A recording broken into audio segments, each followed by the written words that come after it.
Veliki pozdrav gledalcima Arene Fight i dobrodošli u Arena Fight Zonu. Ovoga puta sa nama je jedan od UFC boraca za koga kažu da je jedan od najboljih koji nikad do sada nije osvojio pojas. Sa nama ovoga puta u studiju Cory Sandhagen. Cory, hello. Thank you very much for your time. First of all, how are you? And tell me, where are you at this moment and what time is there? Yeah, I'm doing great. It's 9:30 a.m. and I'm in Iowa, USA. Des Moines is the city that we're in, but yeah, it's kind of a really Midwestern state. So yeah, it's a good time. Tell us more about your today activities. I guess just walk around downtown. You know, there really isn't a lot to do when you're kind of losing a lot of, a decent amount of weight. So I kind of just spend most of my time just walking around downtown, and then I might go see a movie tomorrow or something. But yeah, nothing really that's going to kind of take too much out of me mentally or physically. Your last video on YouTube is hilarious. And where did you get inspiration to do those videos? Oh, I think that vlogs are really boring, and I hate being followed around by a camera all day and have to do something more fun than just a normal vlog because vlogs bore me. And yeah, I thought it'd be fun to do something funny. Cory, this is your return after some time off. What does this fight in the moment mean to you personally and professionally? Yeah, I mean, this is a big win. If I get this one, I think that I'm in a place where if I go out and look really impressive and can capture a finish against Figueiredo, I definitely can see myself being the next guy to fight for the belt, just being that the timing and the other guys in the division and all of that stuff. So yeah, I mean, I think that I go out there and I look really impressive. One, I get a really awesome win against a really seasoned and veteran opponent, and then the next I can potentially solidify a title shot after this one.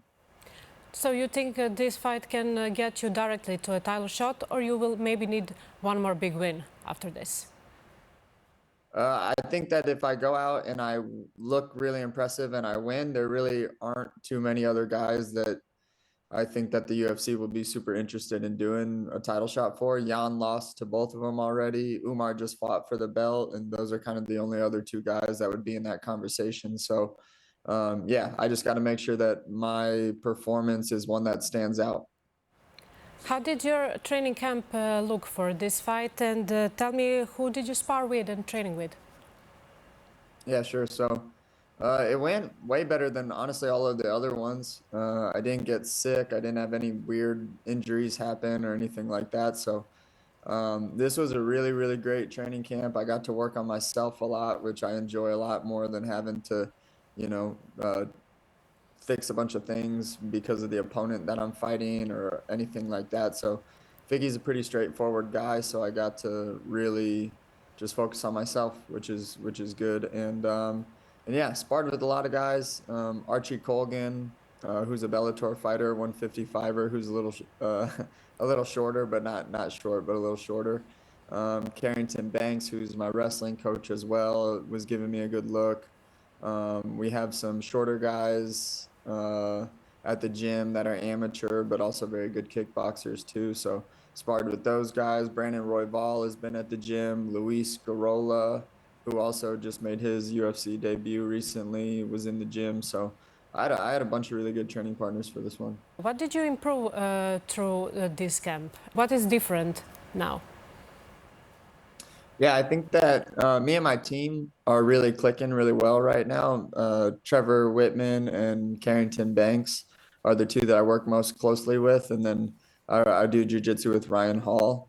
But yeah, me and my team are clicking really well. I feel like I'm really my last fight with Trevor was my first one with a new striking coach that I've ever had. So yeah, there's a bit of a learning curve for me to understand, I think, some of Trevor's stuff, but now I think that I got it down really well. I kind of let those guys mold me into the fighter that I need to become in order to be a champion, because he's done that a number of times. And yeah, it was a really good time off for me to really get down to, you know, kind of a newer style that I'm playing right now, which I have fought with just one style for so long, but now I'm using a bit of a different style. It hits a little bit harder. It's a little bit more pressy. It's more rooted to the floor, so I can be a lot stronger, and of course just adding in elements of wrestling and just continuing to get really good at defensive wrestling too, which I got to do a lot in my last fight against Umar. So yeah, I'm a very good fighter right now, and I'm really excited. This is gonna be the best performance that I think that I've ever had. We mentioned sparring partners. You know that Figueiredo brought in through camp two Kazakh brothers, Idrizo, to imitate you during this preparation for a fight.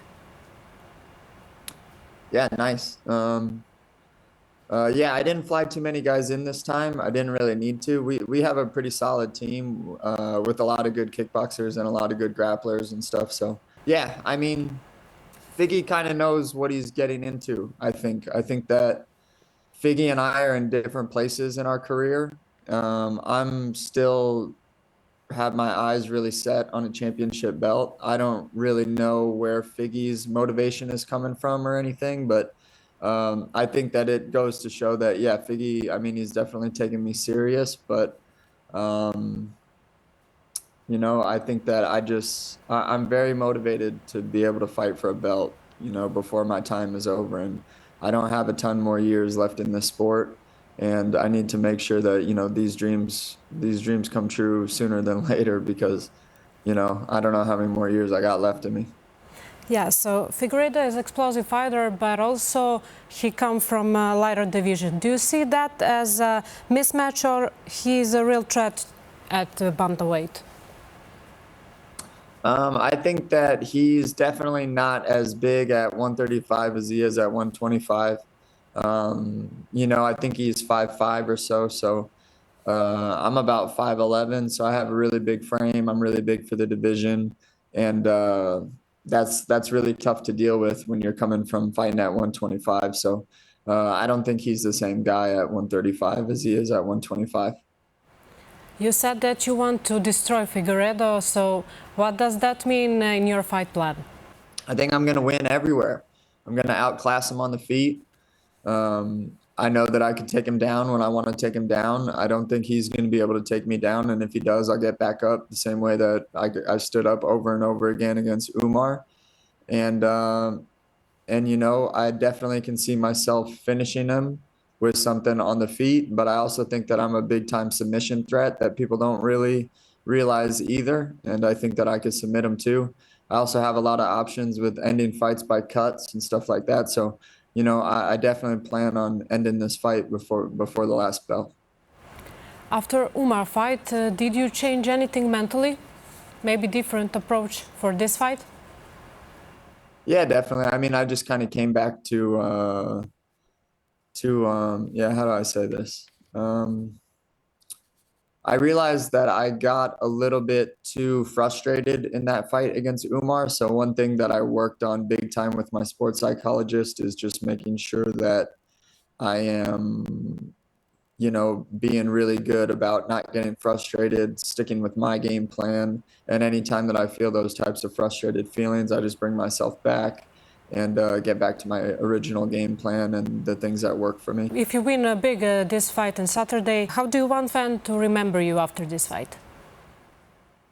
Yeah, I mean, I think that the fans know me for kind of just being a quiet guy that doesn't talk trash, but when he shows up to fight, he does amazing performances. So, you know, I just really want this one to be another fight that goes down in the awesome history book of Cory Sandhagen. You know, like I feel like my fights are some of the most exciting ones to watch because they're so technical, they're fast paced, they're really athletic.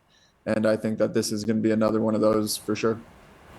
Cory, thank you very much for your time. We wish you good luck, and I hope we will talk after your big win. I hope so. Okay, sounds good. Thank you. Thank you very much.